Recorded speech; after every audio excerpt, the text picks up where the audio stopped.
Hi, I'm Keegan, and welcome to Car Combine. Our website is currently under development. We'll have more news regarding that in the future. In the meantime, let's check out this 2021 Toyota GR Supra. So this is a 2021 Toyota GR Supra. Now, this new generation of Supra marks the 5th generation. It was released back in 2019 at the North American International Auto Show. And since then, it's made its mark on the automotive world. But this car was hyped up for so many years because of the Mark IV generation Supra back in the 90s. Now that had the famous 2JZ engine, and it was unbelievably successful in the market. But this isn't a history lesson, so let's talk numbers. Now the Supra has been updated for 2021. This is a 3.0, which still uses the same inline six that the last generation used. But this gets a 47 horsepower increase, bumping it up to 382. It also has 368 pound-feet of torque. So new for the 2021 year, Toyota also offers an inline four-cylinder, which pushes out 255 horsepower. Still a decent punch. Now this car is finished in nitro yellow, which I think really accentuates all the lines of the car. Upon initial release, I wasn't a huge fan compared to the Toyota FT1 concept they released a few years back. You know, I've grown to like the design. One gripe I have, which I learned something new from Alex, there's a lot of fake vents on the car, on the hood, on the side, but they did that for a reason. They did it because they knew people would mod this car. It's a tuner car, so they added these fake vents so it's easily accessible for the modders to get access to and change it if they'd like.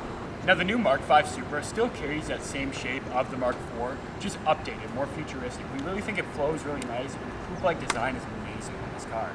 Now the back really ties the whole car in together. It's got that original Supra badge, which we think is a great homage to the old generation. It's got this great diffuser, it's got a titanium exhaust, and it's got an F1 style rain reverse light. But take a listen to how this thing sounds. Now take a listen to this B58.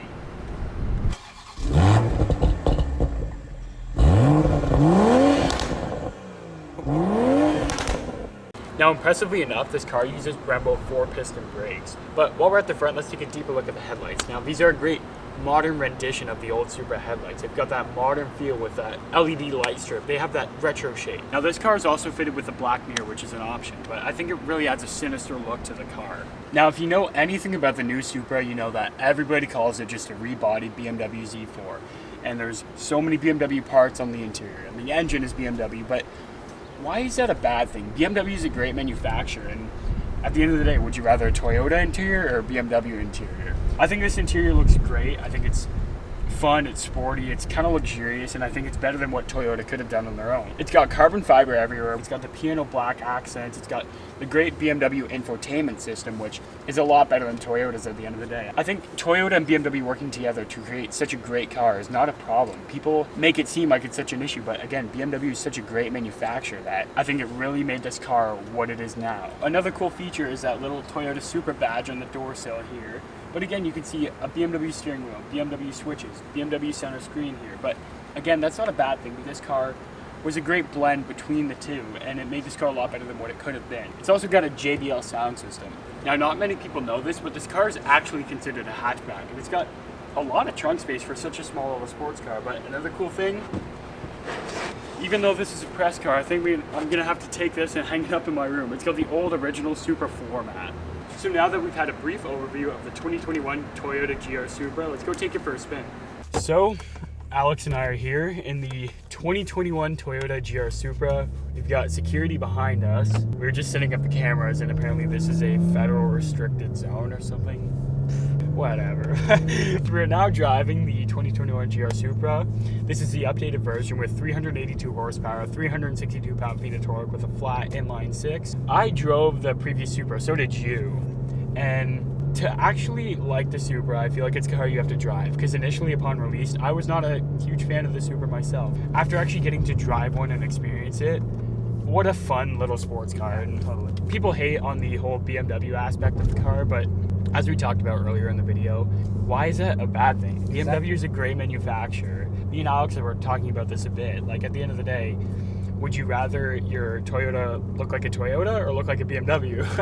If I was a Supra buyer, I wouldn't be complaining that my car is a BMW. It's a lot of fun to drive. It's a little toy. It's a little go-kart, because it's so light, so nimble, and it really is just a great car to drive. This is the fully spec'd out 3.0 premium model, and this is $57 US. So convert that to just give or take 60. You could probably pick up one of these in Canada, maybe not the premium model, but still a pretty high-end model for what, around 60, 70 in that range.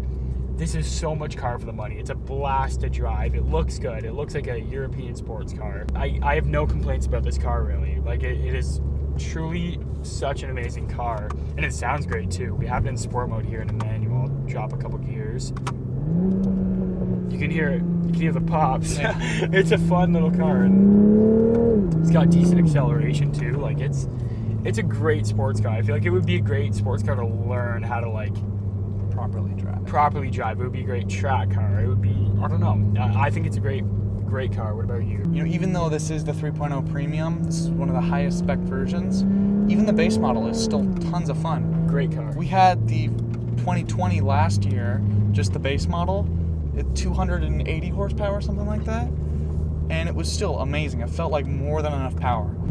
And it handles great. Like, this is, you know, I'm obviously not going too fast around these corners. From what I can feel, I could give it a lot more around these corners than I'd feel comfortable doing it. I just feel like this is a great all-around car. It's got a nice luxurious interior. It's a BMW interior. It's got a great infotainment system because BMW. Sounds good, looks good, drives good. Like, there really is no complaints. Maybe for a bigger guy like me, you know, I'm 6'3" and I'm pretty cramped in this interior, but it's not horrible. But I mean, it's a tiny car, so it's expected. This car isn't built for basketball players.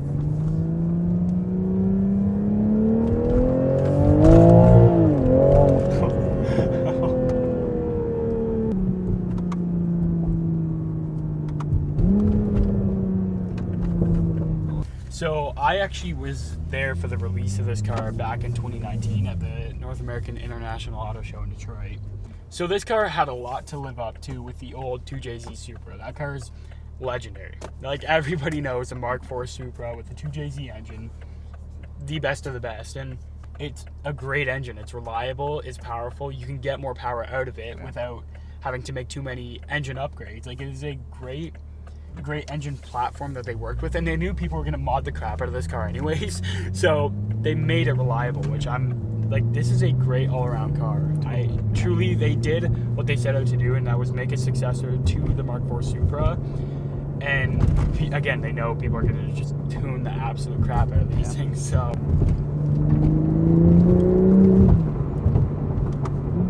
sounds great. Sounds awesome. Yeah. You truly can't beat it. It's, for the price range, this is such a great sports car. People will find anything to, you know, complain about. Yeah. It's, once they actually drive it and experience it, it's a great car. Exactly. People, it's such a good car that people are finding little things to just pick apart at it, and they make it seem so much worse than it is. But again, it truly is such an amazing vehicle, and it's so fun to drive. Like, what a blast.